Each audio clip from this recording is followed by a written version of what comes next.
Yeah, yeah, yeah, yeah. Because I'm happy. I'm a Muslim, that's what makes me happy, and that's the truth. And we have the next question from the brother.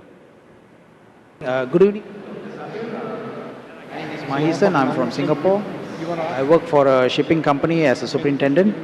I'd like to thank you and the organizers here for giving this opportunity. My question is, suppose if only Muslims are sent to heaven immediately after death, before Judgment Day, what will be the position of good non-Muslim souls such as Gandhi and Mother Teresa, who are jihadis in their own rights for their own beliefs? Thank you. The brother asked the question that if Muslims die, immediately they go to heaven. What about good non-Muslims like Gandhi and Mother Teresa? What will happen to them who are jihadis in the right? Point number one, the moment a Muslim dies, he doesn't go to Jannah. That's a misconception. After a human being dies, he goes into barzakh, dormant. All the human beings will be resurrected on the day of judgment.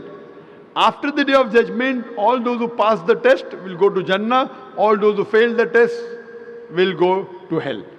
All the people who claim to be Muslims will not go to Jannah. The criteria to go to Jannah is given in Surah Al-Asr.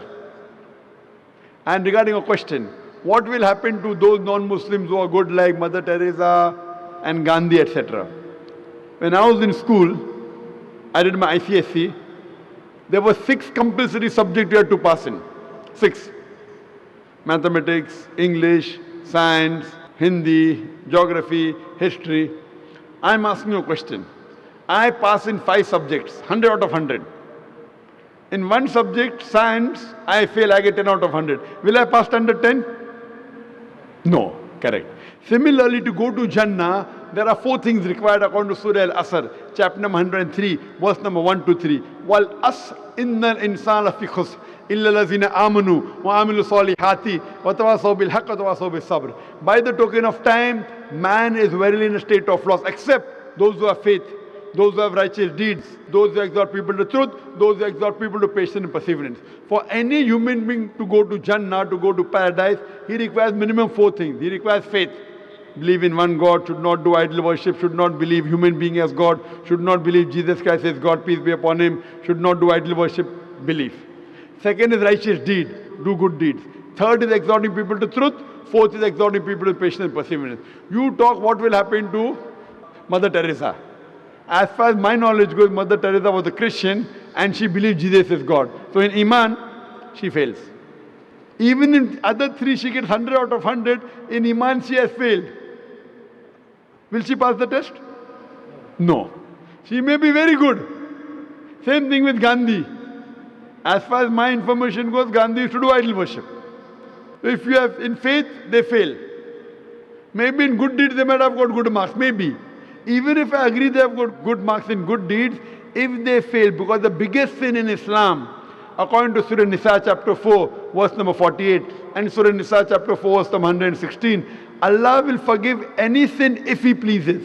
But He will never forgive the sin of shirk, associating partners with God. So anyone who associates partners with God, and if he dies as a mushrik, he will never go to Jannah, he will go to hell. Even those who claim to be Muslim, they will not go to Jannah unless they have faith, they do righteous deed, they do dawah, exhort people to truth, and exhort people to patience and perseverance. Only those people who have namesake, Naam, Zakir, Abdullah, Sultan, Muhammad will not go to Jannah. They have to pass in all these 4 criteria, then they'll go to Jannah. Hope that answers the question. Thank you.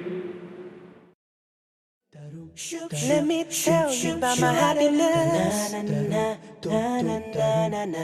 get my happiness from Islam. It makes me kind and a better human.